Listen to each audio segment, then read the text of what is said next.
Okay, great. Cool. My ring light, because it gets knocked off this place all the time, is buzzing. Mm, Can you see it? a little I can't see oh, yeah, now I see it, but I don't really notice it until you mention it. Okay, whatever. Anyway, welcome back to Emotionally Unavailable. I'm your host, Malisa Hepner, and I'm trying to get better about doing that. And you all may remember Ashana. Before I forget to say this, I will link all of our previous episodes in the show notes. So if I don't say that again, there you go. Welcome back. Thank you. I miss you. I miss you. How have you been? I know you're so busy. What's going on with you? So, so, so busy. You know that lesson where, like, you learn to stop saying yes to so many things, and you're like, I've got this, I'm good, like, I've learned how to say no," and then, like, for me, it cycles back around in another season because I get excited, and I'm like, "Oh, I'm excited, okay, I'm gonna do more of these things," and then I fill up my plate with all the things again, and I'm like, "Fuck, I did it again." So that's where I've been. Why do I know exactly what you're talking about? Well, I'm not in that exact same position. This is my position, is that I said no to 90% of things for a very long time, very long. And then especially, then it clicked up to like 92% since Jake, right? And then I did some manifesting and I said, I'm open to receive these things and I'm receiving them, I'll tell you. Thankfully, to be honest, I'm receiving them at a decent pace to where it's not I'm able to expand that capacity a little bit at a time. Um, but now it's picking up. It's picking up a little bit and I'm like that's why I was having a freak out earlier because well, truly because somebody was texting me that I just didn't want to deal with something right then. And then also what they needed from me wasn't working and I just don't have tolerance for that. And so it all just like hit at once because I had not checked your message yet. And I'm like, I got fucking 10 minutes to wash my face for this, blah, blah, blah. And then I go and check and I'm like, oh, good, good, good. Oh, That worked. good. Yeah, I'm really yeah. glad. So that worked out actually. Which is why I was like, "Oh, I can tell. I can tell you think I'm mad at you. I'm not mad at you." And so, um, Please annoy I keep doing this. well, no, yeah, I mean, I figured that's what you thought, but I was like, "Oh, no, I am annoyed, but it doesn't have anything to do with you, so let me fix that really quick." But, yeah, so it's interesting because all the things that I'm asking for are slowly trickling in, which means I'm gonna put it this way, I feel like I'm expanding from all sides, from all angles, and it is not a bad thing at all, but in that stretch, there's Yep, some tension, we'll call it tension, because yep, that's the part, but, I think for me, the really beautiful, important part is going look at it. Don't lie. You are a little overwhelmed right now. yep, What do you need to do for that? Like for today, not tomorrow, yeah, right now. And I think part of my thing is also graduation season is upon us. And so there's lots and lots of things for the next week starting tomorrow. So I think with the shit I was dealing with today, I was already thinking about kind of how pressing tomorrow is going to be. But even that, I'm like, you know what? Why are you doing that? What do you need right now? And I yep, think that's been this the cycle always comes back around, right? But I think for this one, for me, it's been very tender and loving, honestly, is the best way to describe it because I feel held. I'm getting what I asked for in the best way. Now, I will yeah, say this. It tries to throw in some bullshit too, it tries. It sure does. And how you gonna handle that? What are you gonna do? yep.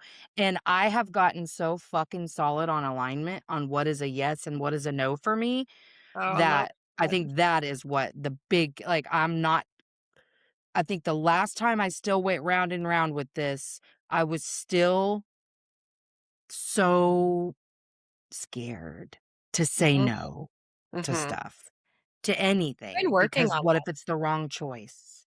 You've really been working on that, I've noticed.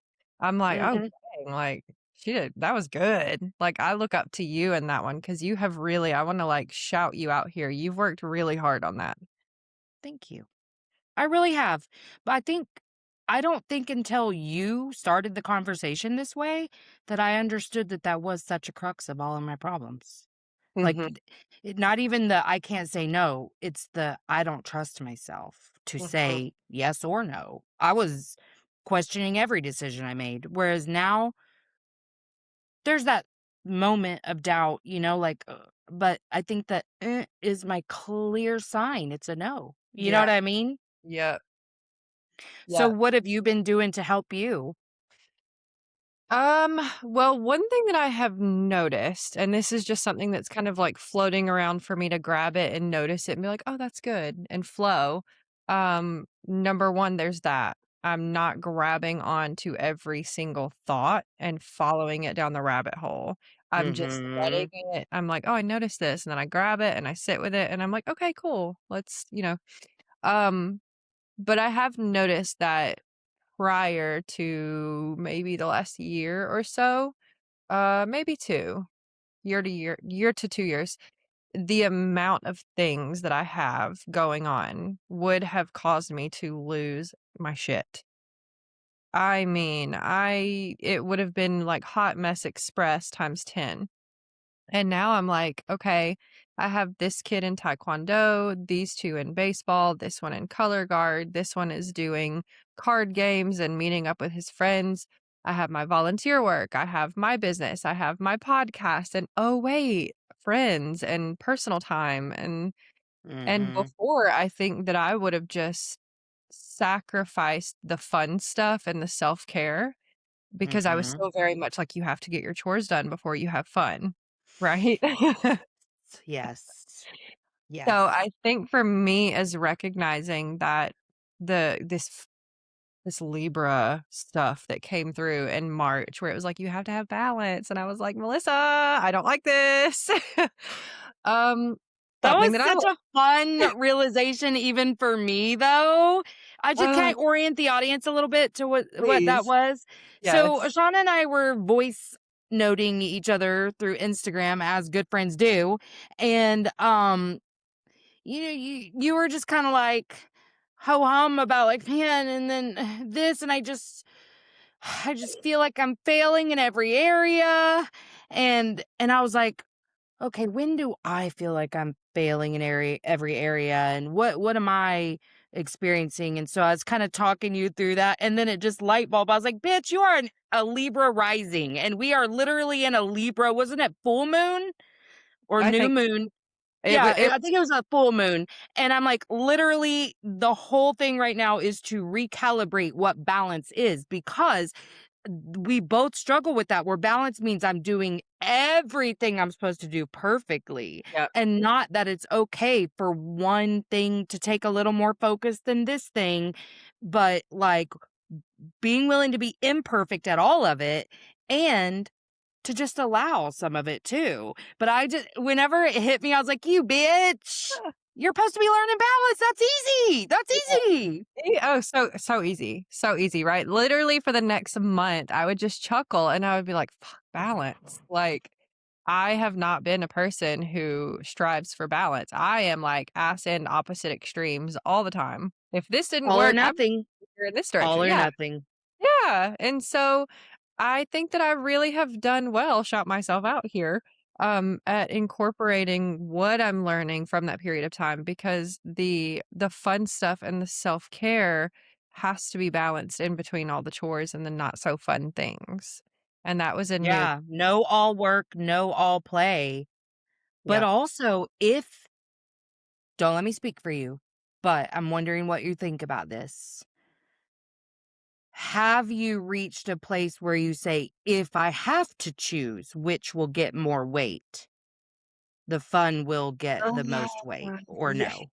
So for me, I had a period of time where I really fought that balance lesson. I was like, "I don't like this. This is stupid. I'm not gonna do anything for the next, like, week or 2."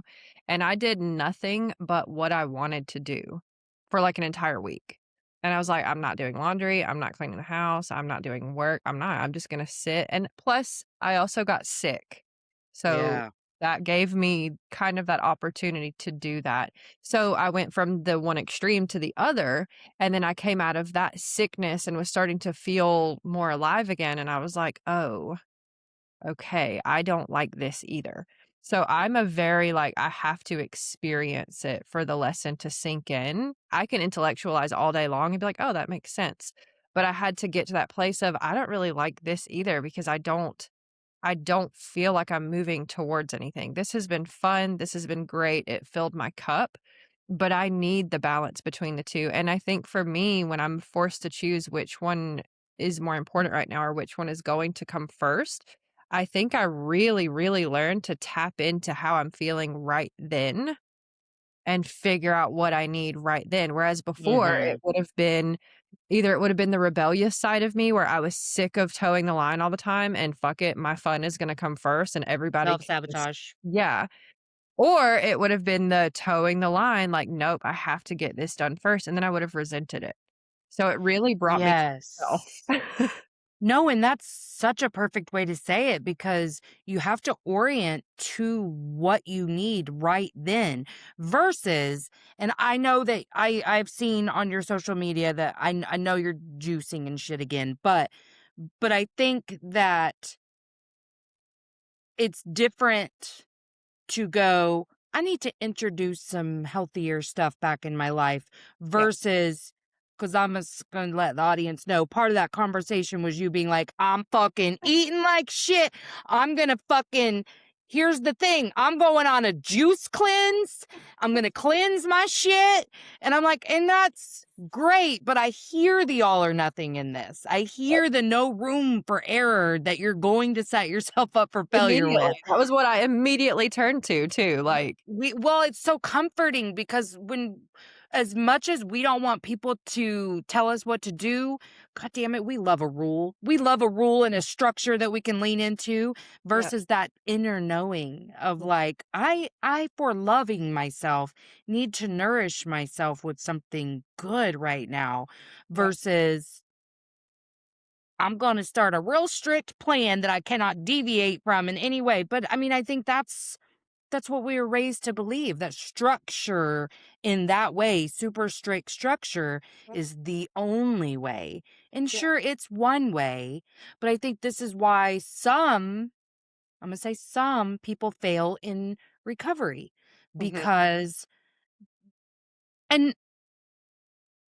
I feel like I stepped off into something, but not that there's really a way to use certain things recreationally and still whatever. But what I have seen in some recovery communities is going straight for straight laced.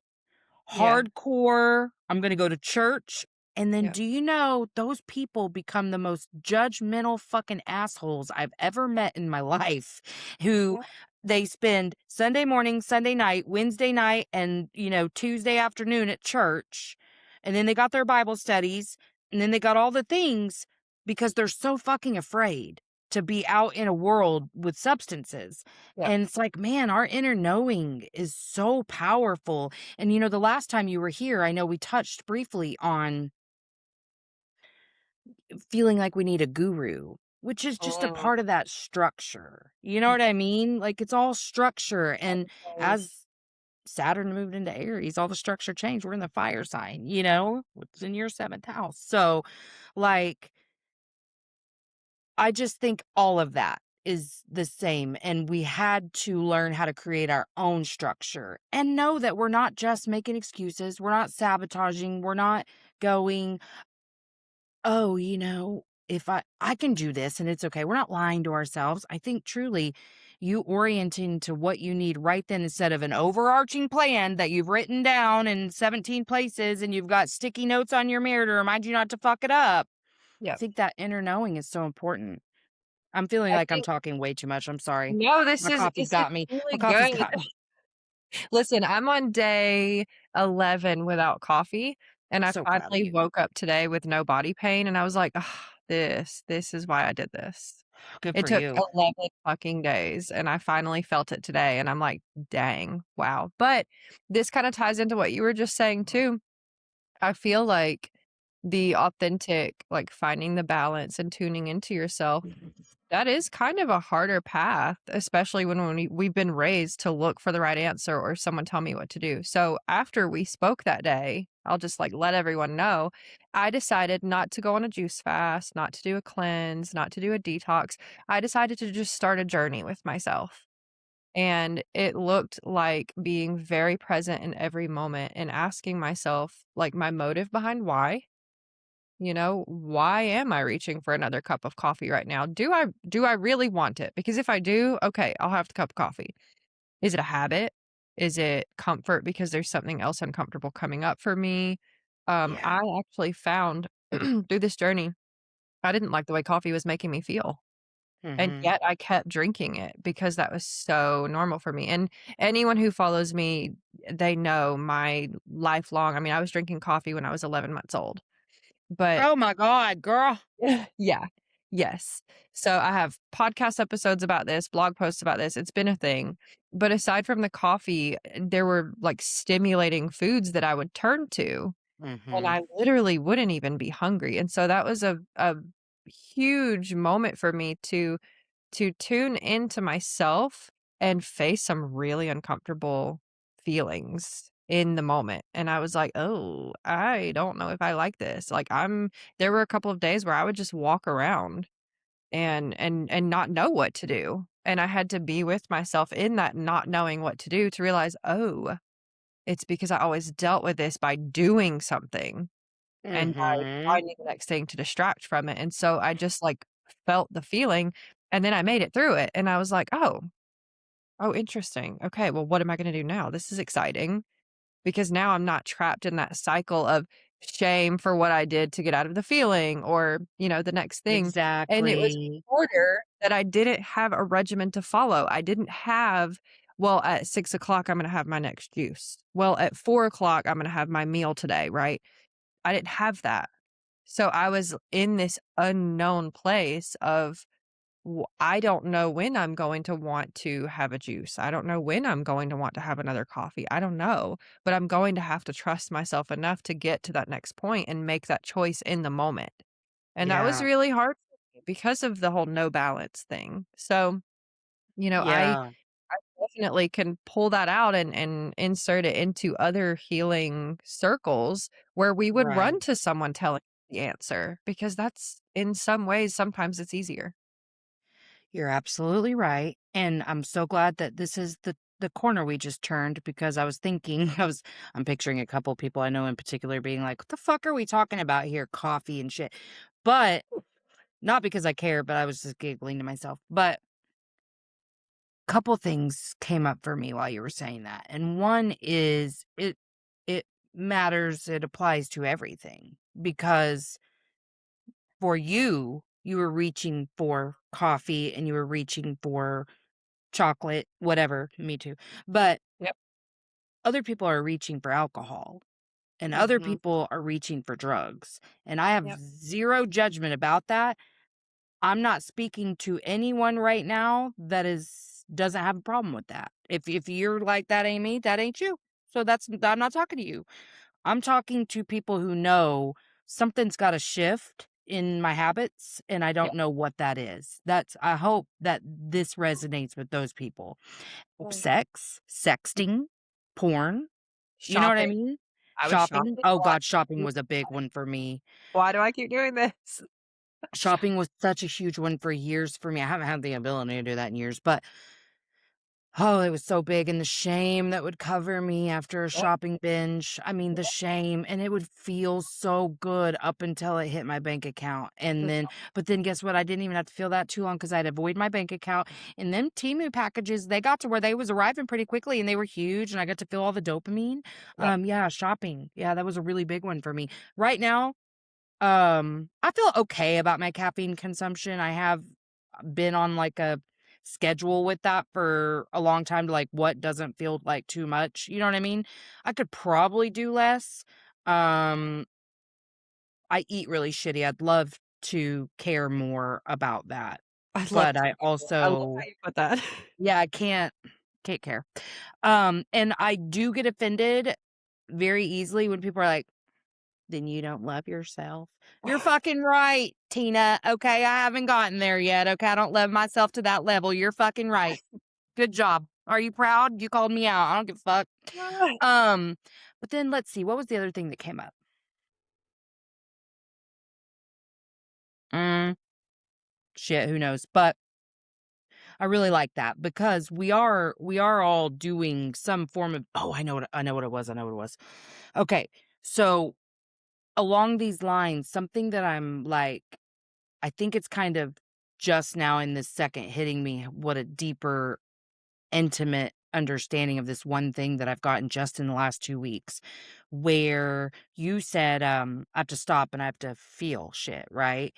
And I was like, yeah, I'm getting much better at that and didn't realize where I was still lacking there in terms of intellectualization versus feeling. And it really wasn't until I started getting better ways of explaining it to other people that like I could get that deep into what it felt like without swimming anything, and I think it's because I'm not analyzing it, I'm literally just being still. Like, when it comes up, I'm not if I feel I'm in my brain, I get out of it, and I just go, "What? Oh." Yep. That's it, literally, oh, because it does, it hurts, shit hurts, whether it's stress, whether it's grief, whether it's, "You hurt my feelings," jealousy, whatever it is, when it hits, Yep. and so, as much as, like, I'm so glad that when people are starting to work on that stuff, it is important to teach them about their wounding and where it came from so that they have an understanding. But I'm also so glad to be at a point of the least resistance I've ever felt in my life to anything. I'm not saying it's gone all the way, but like when it's there, I'm like, hey, what is that? Huh. Ooh, and then breathe and go on. Like it really is that simple. Sometimes I'm moving on a little too fast. I notice that, but I'm not going to shame myself for that, you know? And that's really been the last couple of weeks is well, maybe the last month actually is just like where am I still resisting and how can I make it more simple to just be? Like, oof, I feel it, you know? And I've been explaining to other people like yeah, so you know that feeling that you just described to me, like, you get so jealous when you see this? What if you just go, "God damn it, I'm jealous," and Mhm. pause and just feel how that feels in your body, Yep. cry if you need to, rage if you need to for a second, and then move on. How much easier would life be? Yep. So that's kinda where I've been. No, that came up for me too this week, and you said, like, we resist it, and I noticed that my biggest resistance was in trying to pathologize myself or trying to get to the bottom of it, right? Even Uh-huh, though I uh-huh. tell people not to do that, I do it to Yeah. myself. So, I had this speech that I got signed up for, and I thought I was just gonna be, like, setting up a table for my business. No, I was doing a speech. I was terrified, and I don't ever get any less nervous for public speaking every single time. So I'm like, "Oh my gosh, like, you'd think this would be easier by now." No, I'm shaking, I'm like, "Ugh," and so I just tell people, like, "Look, I'm here to talk about the nervous system today. I'm nervous. My system is nervous, like, bear with me." So I approach it in a very relatable and human way. I hope, right? I hope that's how I'm coming across. And by the end of the speech, people were coming up to my booth and they were like, "Oh my gosh, you're so amazing! Like, we love you so much!" Like these little like they were probably my grandma's age, but my grandma died. But they were just like holding my hand and they were like, "I just want you to know that you are just precious." And I was like, "You are." Oh. So I was sitting with that and how good that felt. But I also noticed this massive imposter syndrome came up. And I was like, I feel like I'm a big phony and they're coming up Mm. congratulating me for something that I just bullshitted my way through. Like, and I was just like talking that through in a voice note to another friend. And she sent me one back, bless her heart. She's got so much Pisces in her chart too, which I love. She's like the only person I've ever met that's more mysterious than me, which I'm like, I like this.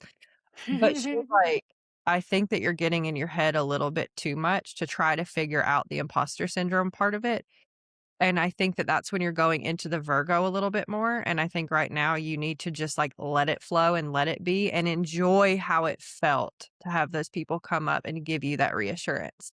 And that was really helpful for me because it reminded me that I get in my own way and I, like, try to, like, self-sabotage my own happiness sometimes without Exactly.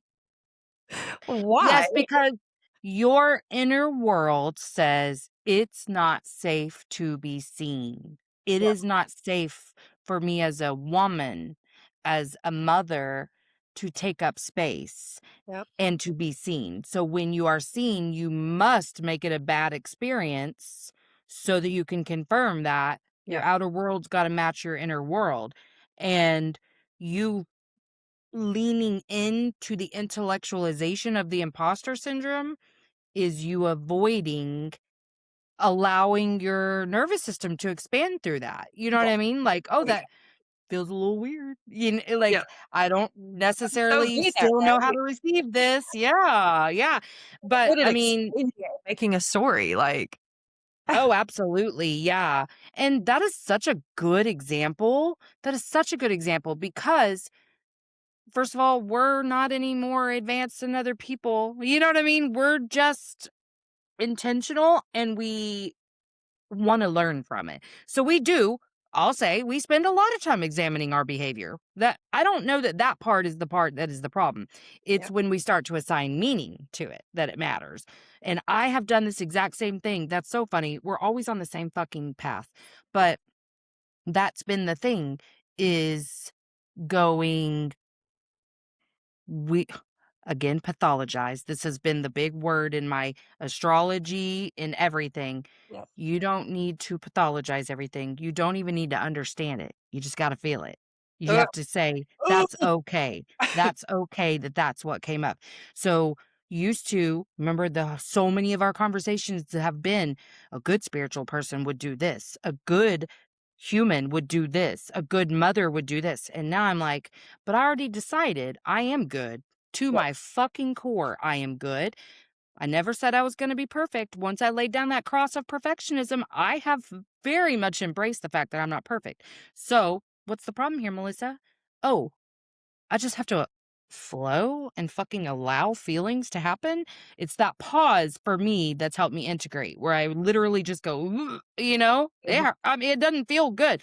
Sometimes it literally feels like I just went on a roller coaster. Sometimes my chest is so tight, what depending on what came up. yep, Sometimes my jaw's clenched. I'm, hurting from it and my neck and shoulder are fucked up from it. But yep, I stop and I go, whoa, shit. And then the other integration for me is being the sweetest, loving, most nurturing mother to myself ever. I mean, like, I have a client who I'll be like, "And then you just gotta be your mama, you gotta be the mom you didn't have and whatever," and she'll be like, "Yeah." And she'll start talking shit to herself, and I'm like, "Girl, that's not it, that's not it." I'm talking the shit that everybody'd call us crybabies when we were kids for. yep, The stuff that to this day if people saw how I talk to myself, let alone, like, my daughter or whoever's upset, they'd be like, "You're coddling them." yep, Goddamn right I am, because that's what we fucking need. People need to be coddled, and I think it took the level of grief that I have experienced to understand that, because I have never in my life been able to look at someone and identify. I remember a day I said to Brian, like, I fucking need to be babied right now. Like, I need to be held. I need you to make me some soup and bring it to me. Like, I need a warm blanket. I need all of these things right now. Like, I want you to fucking treat me like a child because I am like railing inside. And it worked. And then as I've made the discoveries of like, hey, shit, this actually helps. I had, and I did talk about this on another episode, but I had the most intense, beautiful conversation with my oldest child yep, where I've wanted to do inner child work with him because I'm the one who put on them demons in him. You know what I mean? Like I get it. yep, But we were having a thing where he, his grief is very loud and it's been tricky. But like the agitation was really intense there for a while, and I swear to God, it's been so good since this interaction, but so much of it was directed at his sister because it was because I don't treat her the way I treated him when he was little. I allow her to be a human, and sometimes it is very loud and very messy. Like, and I don't do it perfectly, let me tell you that much. I still be like, "Oh, I fucking said," you know what I mean? But, like, in a totally different way than I did with him. He wasn't allowed to be a child because my every sense of validation was, "How are you behaving? Yes. What is other people's Yeah. impression of us?" You know what I mean? And I did cause a lot of harm in him, and I get that. But it was that resentment, and it was just coming up, and finally he fucking said the words. Like, I wasn't gonna put I had been gently being like, "I get why this is happening." I'd been trying to be really gentle, but he was being an asshole one day and actually just spewed some shit, right? I literally have never worked so hard to stay regulated in a conversation. Like, I was like, "This is your opportunity, honey. Like, this you got to breathe through this shit. Let the boy talk." And then I just started doing all the things I say to myself and was like, "You are you were such a special little boy. You deserved way more tenderness." All of the shit that I have ever wanted to say to him and all the shit I wish somebody had told me and that I've had to tell myself. That's the stuff. It was never your fault. You are special. You've always been special. And you're wonderful. You're beautiful, like a little angel. Like nobody deserved the shit that you've gotten. And it also wasn't about you. Yep. And that's what I was saying to him, and I was like, "You were the most perfect little boy. Like, you didn't deserve a mom who made you feel anything other than that." Oh my god, we were both bawling, I'm about to cry now, but it changed everything. Like, he needed that so fucking bad, Yeah. and I've wanted to give it to him for so long, but I was scared, I was li but he kinda mouthy, he had Gemini rising and a Virgo moon, so he kinda mouthy and a Scorpio sun, okay? So, like, I was really nervous, but I did it and it felt so good, and I have seen the difference it made, and that's why I'm saying, you guys, we this is what you need. You have to coddle the shit out of yourself. Anything that feels like the right thing to do probably isn't because that's all your subconscious programming. Yeah. Yeah, I get people it kinda still bothers me, but even, like, coaches and things for my son and my daughter, like, apparently, it's perfectly okay for me to treat my daughter the way I do, like, I don't get as many comments with her, but especially with my son, there's a lot of men who, like, it really threatens them almost is what it feels like with the way that I'm treating him, and they wanna make comments of like, "Oh, he'll be fine. Oh, he just needs to toughen up. Oh," and I'm You're just tough, like, son. Yeah. "Yeah." And he looks at Yes. me really confused, and he's like, "Why are they saying Yes. these things?" And I'm like, "I know, Yes. that's And how we that's were the shit raised." right there. Yes. Yeah. I I have to constantly say, like, "Guys, we're not their coaches. We're not, and we're not their bullies. We're so afraid of them not being able to withstand the outer world outside of our care, that we Yep. will do things to try to make them resilient against that. Guess what? You're making them less resilient. And then also, you're not their safe place because guess what? The world's going to beat the shit out of them no matter what. Yes. No matter Yes. what you do, be their fucking home. Let them Yep. come home to you and cry their asses off, especially Yep. little boys. I mean, Yep. I do think I have to make this point. I never felt any more permission to cry than I feel like, like we were told a little different reasons on why. Big Yeah. girls, be tough, be strong, whatever, but we weren't Yes. called pussies and our characters weren't attacked if we cried, but we Yeah. were crybabies just like boys were. You know what I mean? Yes. So And there is seen that. as less capable, like, we were less trusted and less capable if we cried, which is very Yes. interesting as a woman. Well, and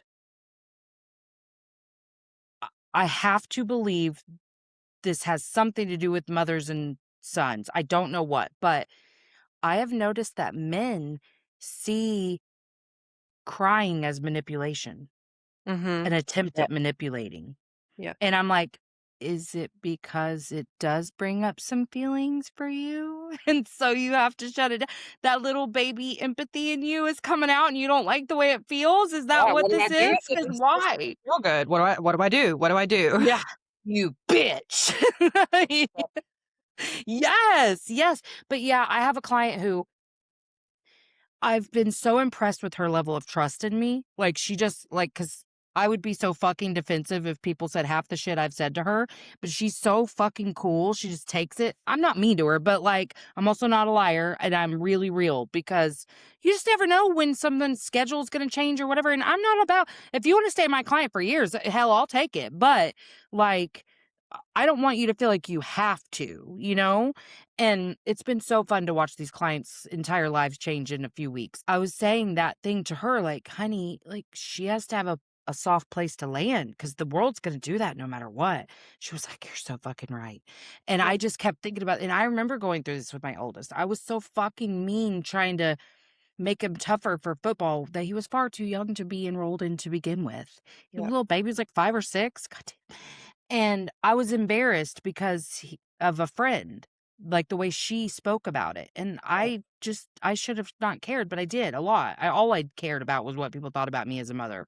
yep, And so I remember being so rough with him one time trying to help him practice, and he cried, and I've never forgotten what that experience. And right then I was like, something's gotta shift. I don't know what. I mean, I was the most emotionally immature person that I knew at the time, but I just knew like I don't know what the answer is, but that's not it, and I'm not doing it again. And that was the beginning of shifting, and that's why I know we're afraid, and I know now why my grandma was so fucking ate up if I was overweight. I get it. She didn't want me to that and that was the worst thing you could have was a fat child back in the '80s, but yeah. bitch, I wasn't even fat, but whatever. But, like, she was afraid this people were gonna hurt me, and she wouldn't know what to do if they hurt me, and guess what? You're not gonna know what to do when they hurt your babies, you're just not. You sit there and you go, "I'm so sorry that happened, honey," and I'll cry with you now, like, whereas before I thought I had to teach you or Yeah, even and I'm not even saying, like, 2 years ago before, I'm talking about, like, 6 months ago, I didn't know how to hold you in that moment, and now I'm like, "Come here, yeah. tell me about it." And That's that's literally truly all it all they takes. want. Mhm, Yeah, that's that's all all they it want is to be able to tell you and be held. because Maybe you've you gotta make think them some about it. soup. Yeah, it like, if they do go out and people do hurt them, and you've been the person that has been tough on them to try to prepare them for that moment, it's way less likely that they're gonna see you as that soft place to land to come back to and talk to you about what hurt them.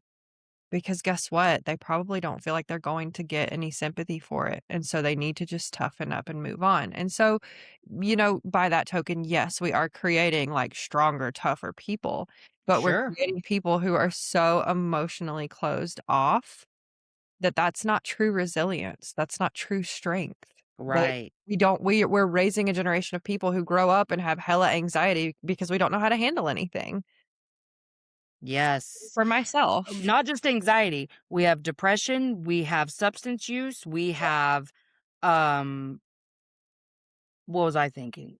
Oh, autoimmune disorders? Yes, If yep, y'all don't think your autoimmune shit's not coming from all this shit you've stuffed down, baby, you better figure it out. yep, Because that is, I mean, that's what happens. Your body starts forgetting how to live and be normal and do what it's supposed to do when you have filled it with all of the rage of unspoken shit. yep, I can't believe that I haven't suffered more. I mean, thankfully, anytime something's flared up, I just changed my diet really quick to, get it back under control. But oh God, I swallowed everything. That's what internalization means is to never talk about shit. And then the story that I was telling myself was that like people don't know how to help me, so why tell them? I mm, thought that I thought people had to have the right words, and I yeah, didn't understand that the reason no words ever felt right is because it felt icky and gross to share. Because I yep, was scared. I didn't like the way it felt to be seen, and I didn't like the way it felt to be vulnerable, and so it felt icky, and then I got pissed at whoever tried to show up for me. mm. I pushed them away because they just didn't know. So then I was like, "See, it's not safe to tell anybody anything that's going on ever." And We could that's how do, I like, a became the person who whole shouldn't. episode. I think we need to do an episode on and I don't know what to call this, but I've noticed this coming up, with myself a lot in the past, not so much now because I see it now, so that's cool. But even with clients, sometimes we'll have discussions about this where it's like when we've been through difficult things, we really want people to show up for us in the way that we want them to show up for us. and people may be showing up, but we're pissed because it's not the way that we want them to show up. And a big But part of it, can we even identify what we what we actually want them to do? yep, yep. I couldn't. That could be a whole episode just to dig into Yes. different dynamics of that. Because that's been my number one lesson in grief. Oh, yeah. Like, being so determined to not do this the way I did at 15, which let's hope I wouldn't, but shit, a couple years ago, I would have done it worse, I'll tell you that much. Um, I could feel how badly the words were fucking hurting me. Like, and some of it was justified. Some people said some shit, but most of it really wasn't. And it wasn't until I got to where I was like, and you're allowed, if it Mhm. hurts you, that's okay. Like, you're allowed to say, "Ugh, I hate the way that feels when someone says that." Yep. And then as soon as I gave myself that permission, it relinquished all of the shit. But Yeah. I was the last time we talked, I remember I don't know if I was just hinting about what it was or if I actually said it, but in that resistance, I was like, a good spiritual person would an enlightened person would know these people's intent is to help. So why am I whatever, you know? And Yep. it was like, okay, well, I do know that, but it still hurts. And Mhm. so I was like, so just let it. Like, Yep. and when I feel the actual physical electrical zap that I feel every fucking time it happens, I just let it zap me. I will feel that shit in every cell of my body for 10 seconds and be like, "Ugh." I mean, that's what it feels like, truly. It's crazy, but it does. And then I'm like, okay, I felt it. You're allowed to if you feel better, you all right? What you need? Are you still mad? No? Okay, great. I mean, it really is just an attunement Yep. because I am allowed to feel that, but I also know the bigger truth. I don't want to push people away. I appreciate them so much for trying, even continuing to try, even podcast episode after episode after episode, and me being like, oh, people are pissing me off. You know what I mean? Like, because I am trying to be very honest about this journey because this is a huge part of vulnerability is to say, and I don't know what feels good. I'm learning now what feels good, and that is to actually ask me. You know, I don't like all the flowery shit that's close-ended. Well, good. Thank you. Do you feel better? Do you feel like you supported me because you said all the words? Because it's like, I hope blah blah blah blah blah blah blah blah blah blah blah, blah and then that's it. And I'm like, well, I guess you don't want to know. Today was a real shit day then. You know what I mean? Mm. Like versus "Hey, how are things going?" Like, "Hey, I was thinking about you. You doing all right now? Like, what's today been like? How's your day going? How's your week been?" You know, something like that. That's something I can actually the truth, Interact I with. don't like that either. I Yeah. I I I don't like any of this. I don't like that my fucking kid's dead and people have to ask me how I'm doing. Yep. So, but I can recognize that now and go, "Oh, so nothing is actually perfect because this is grief and it all feels shitty." You know what I mean? I felt that. But yeah, but like there is good and I go, "Oh, w- that that felt like that because I'm having some resistance to being vulnerable. I don't wanna answer your question." You know what I mean? Mhm. Like, that's, so much of it is why that shit bothers you. It's like you don't want to talk about it. I'm so hesitant to talk about it in the moment. Really easy to be like, "Oh, last week was rough," but, like, you message me on a bad day, it's always hard for me to say I'm having a bad day. I will do it because I know I have to, Yeah. and then I go, "Fucking universe sending someone on a bad day to ask me how I'm doing. I fucking hate you," you know? But you I do it. wonder, what is it about being in the moment versus after that's more difficult for you? Well, because it's real. It's like well, probably partly this, because I don't want the next step to be somebody to try to fix it. You know what I mean? Mm. That's agitating to my whole spirit. Mhm. It's rare to have people like you who are willing to just be like, "Oh, goddamn." You know what I mean? Like, that Like, sucks. Most people are uncomfortable when you say it's a bad day. I mm, have gotten a heart response to that. I have gotten complete silence to that. I have gotten lots of flowery words. I don't get like, mad about it anymore, but that was the shit at first that was like in This is why I don't okay. trust people. Right. But I also was like, but the hackles go up because my subconscious wants to push you away to confirm I can't talk about this. Because the next step for me really, if, and this is where I've had to get to, is if what they say really does impact me, like really does, I have to tell them that. Yeah, No more holding it in,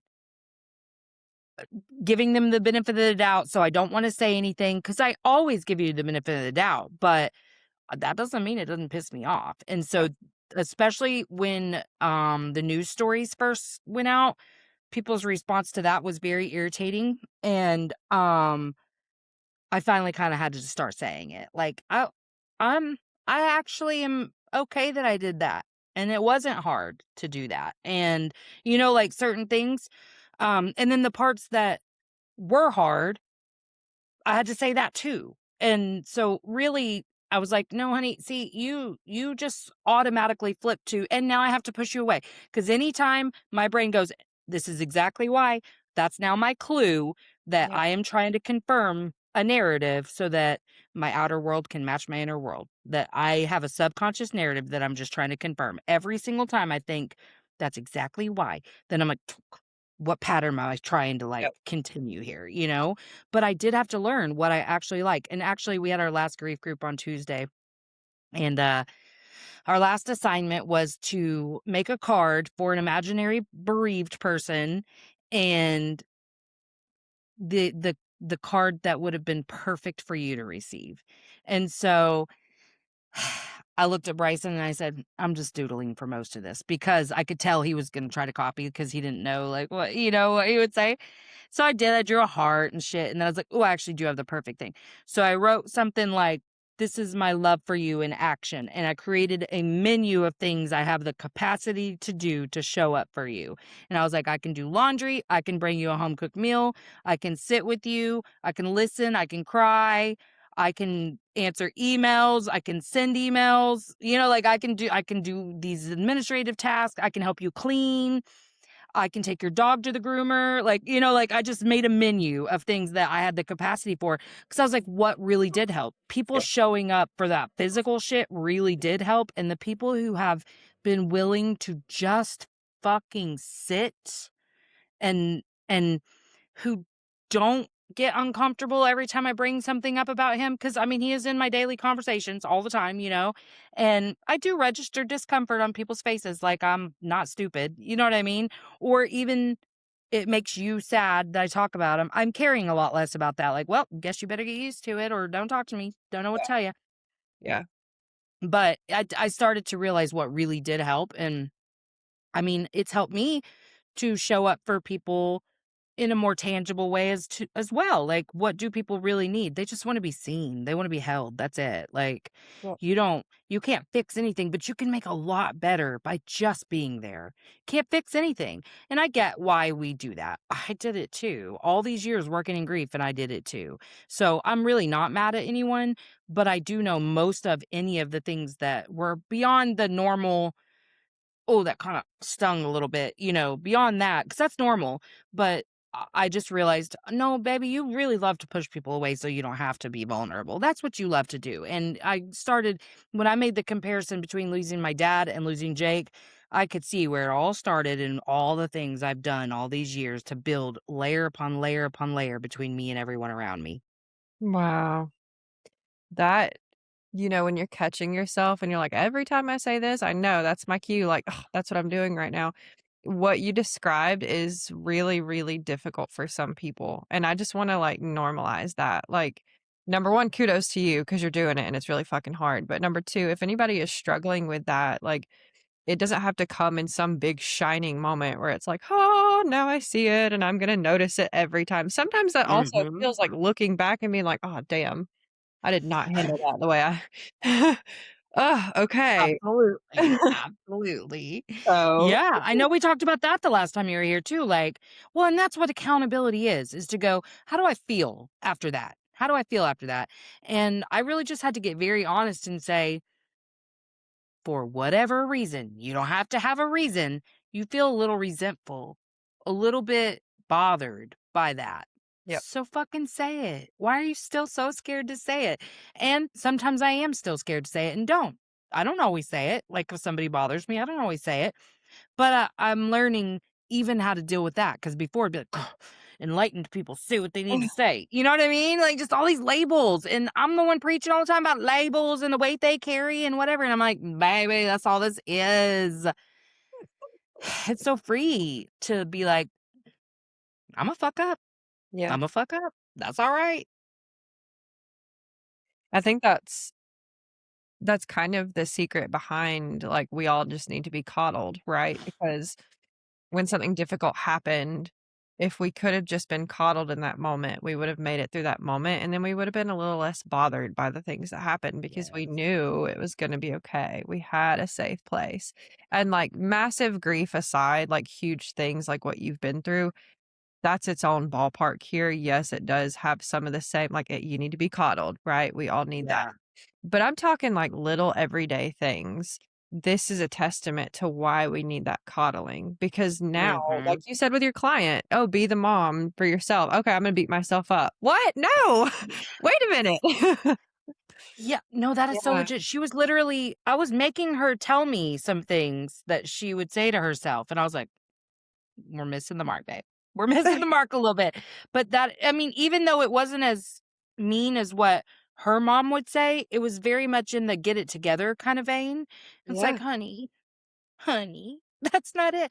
Like, I'm talking the mom, if you could not have to tell another human on this earth what your deepest desires for a mom really are, Yep. talking about that mom. Because I Yeah. don't give a fuck who you are. I know there's at least one moment in your life that you can remember sitting there going, I really wish like this. I wish I had. Yep. I remember when Charlie was in the hospital, she was like a month old. Sorry, audience. I know I told the story a couple times, but she was hospitalized with sepsis, Mm. and because she had dilated kidneys that we didn't know about, and ureteral reflux. So when she peed, it shot backwards, and had dilated kidneys. Got E. coli in her urine, shot back into her dilated kidneys. So she was septic, and she was hospitalized for like 2 weeks. And I remember just getting 0 sleep that first 48 hours because some of it was spent in hospital admission, Yep. IVs, all the things. This baby ain't trying to sleep. And I remember a lady from work who was older, she showed up and I got my first postpartum period while this was going on.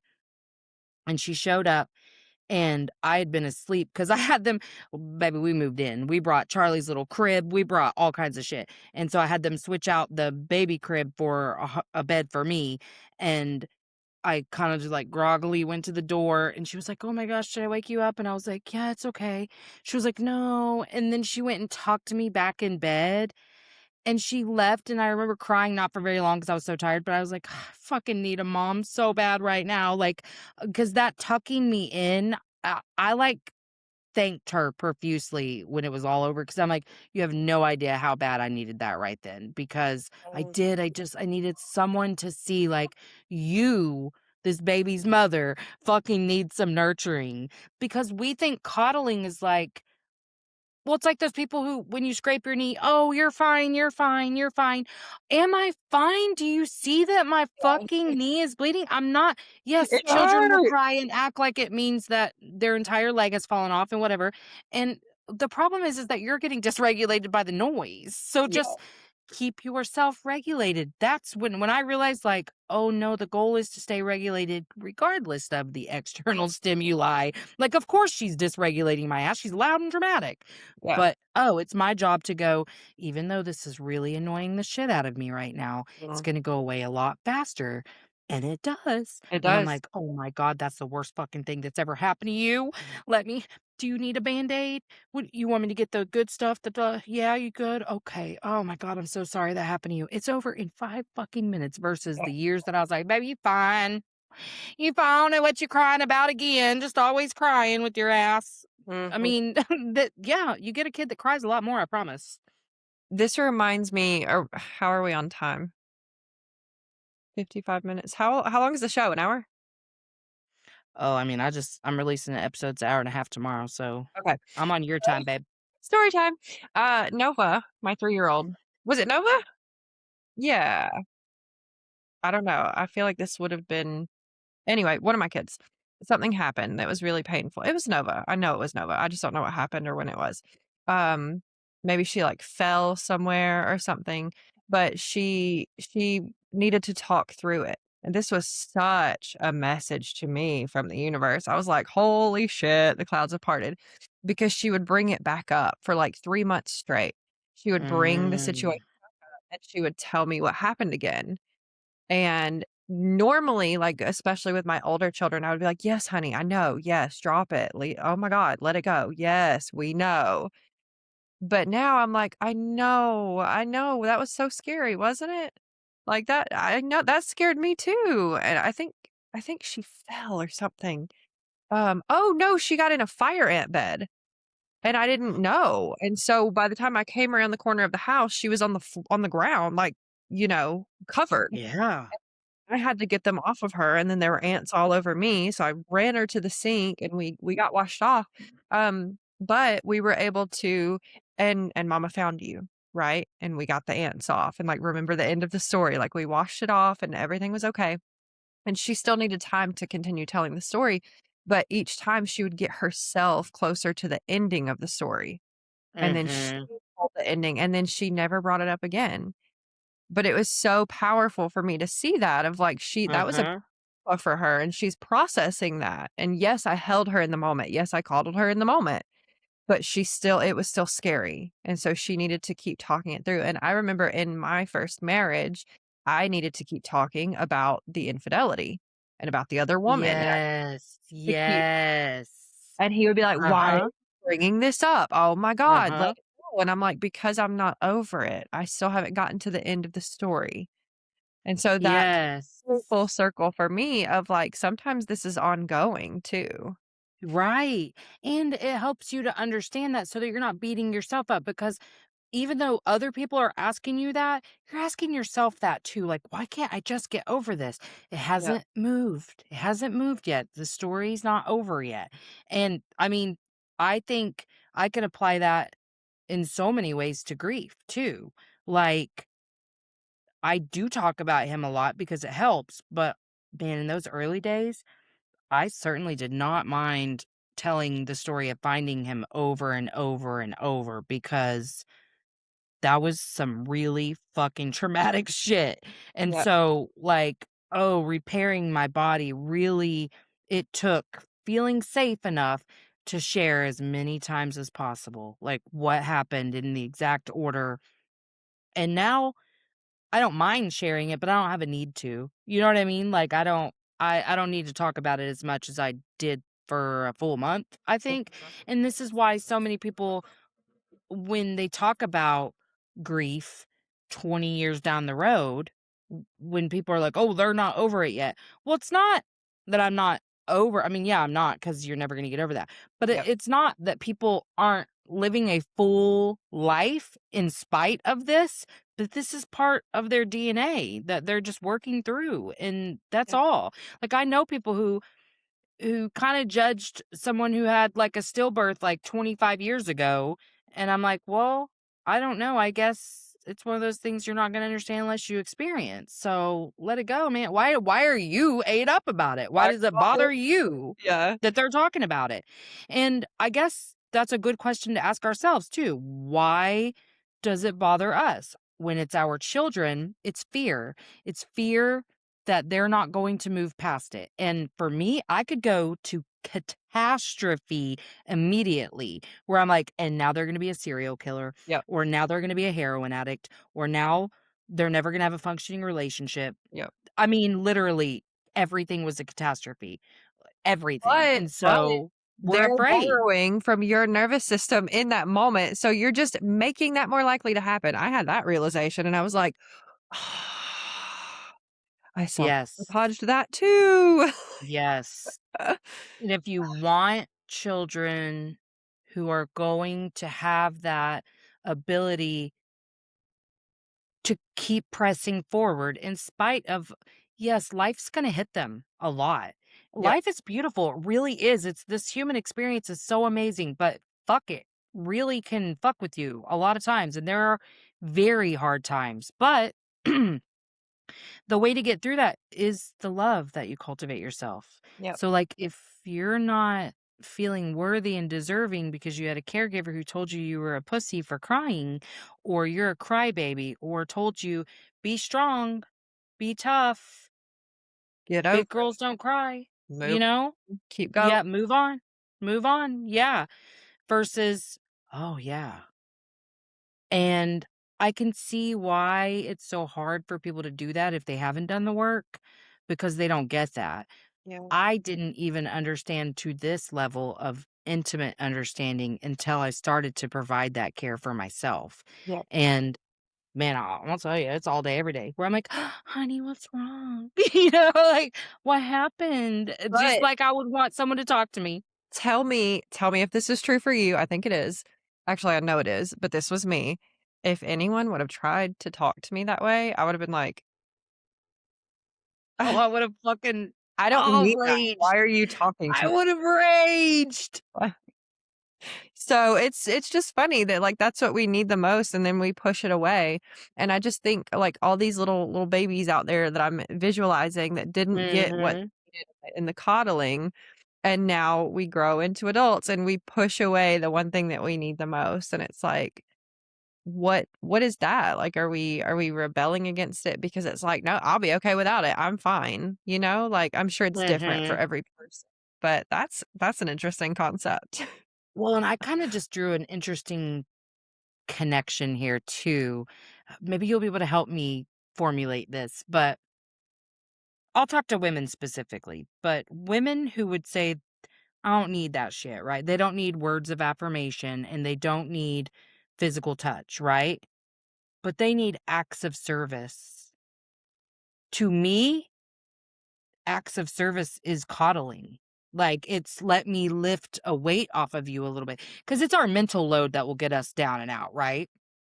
And so when someone comes in and says, honey, what can I do to make things a little bit easier for you? To me, that's what acts of service are. Is let me just take a little bit of weight off of you. And Yep. then when you get really vulnerable, you can let them really coddle you. Like the act of service can be, will you tuck me in bed?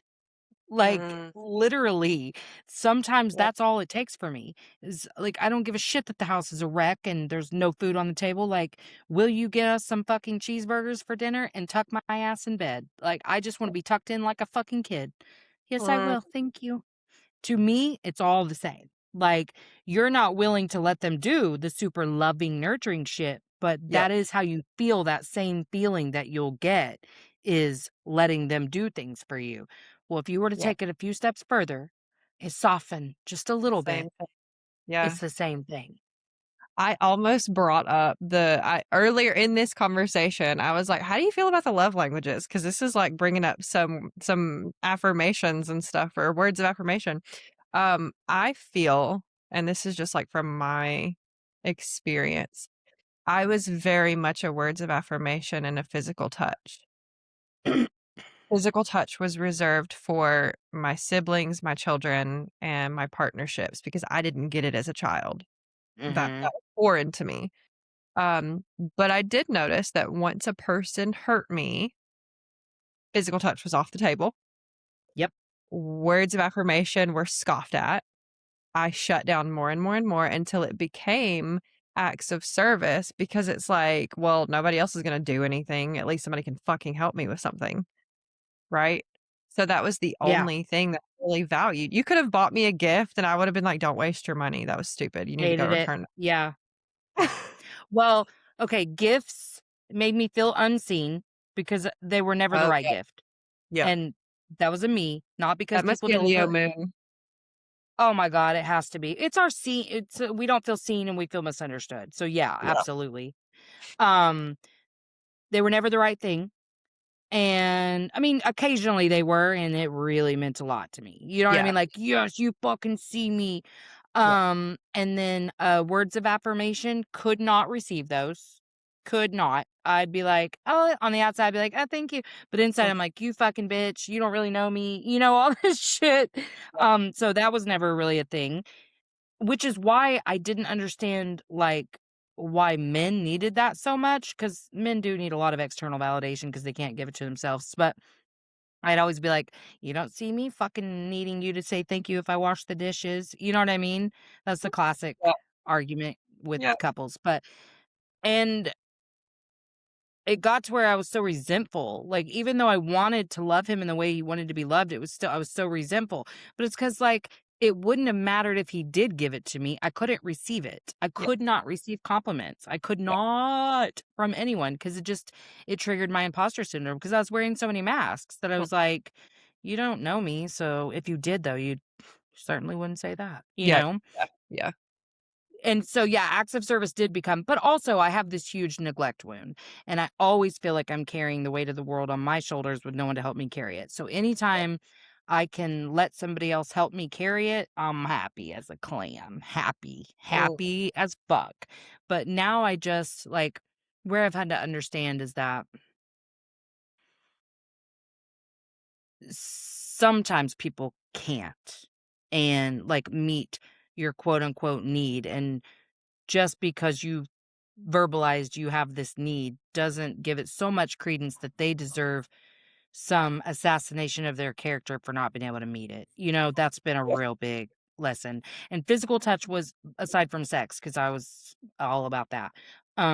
It's never been a thing for me. I've just in the last 2 years, I've started to become okay with hugs. And like after my kids got past a certain age, height, I don't know what it was, but they weren't seen as babies anymore. It wasn't natural for me to reach for them. Charlie has helped me so much with that because she's such a little lover and she loves touch. And at first it was like me just being very honest with her and going, I, because she'd say, "Do you want a hug?" And I'm like, I personally No, I don't do. need that. I don't. But if Yeah, you need a hug, you ask. yeah, I will hug you anytime you want, but it's not natural for me because I wasn't hugged enough as a child. So, like, I'm not used to this. And so the more I've hugged her, and now I'm the one like grabbing her and embracing her, and you know what I mean? But she's really helped me with that. And then just the softer I get, the more I'm like, let's touch. But I was also overstimulated all the time. mm. So my nervous system was fried. I couldn't handle external stimuli. I mean, even sounds of nature were too much. You know what I mean? So anyway, shit, I could talk to you for so long. Okay, well, I will include all of our previous conversations in the show notes and just remind the audience where we can find you. I guess my website. I mean, I'm around. I'm on Instagram though, the most often, and you'll tag me so people could click on my thing. But if they're listening and they go to the show notes, I mean, I'm Way Home Wellness anywhere. So if you type that or type my name, you'll find me. Perfect. Yeah, and I will. I'll include all of it in the show notes. So thank you so much. This meant so much to me for you to be here today. No problem. I have missed you. I'm glad we got to catch up a little. Me too. God, life's been busy. Okay, I'm going to hit stop. Okay. Thanks for coming to Emotionally Unavailable. If you haven't already, like, subscribe, and share.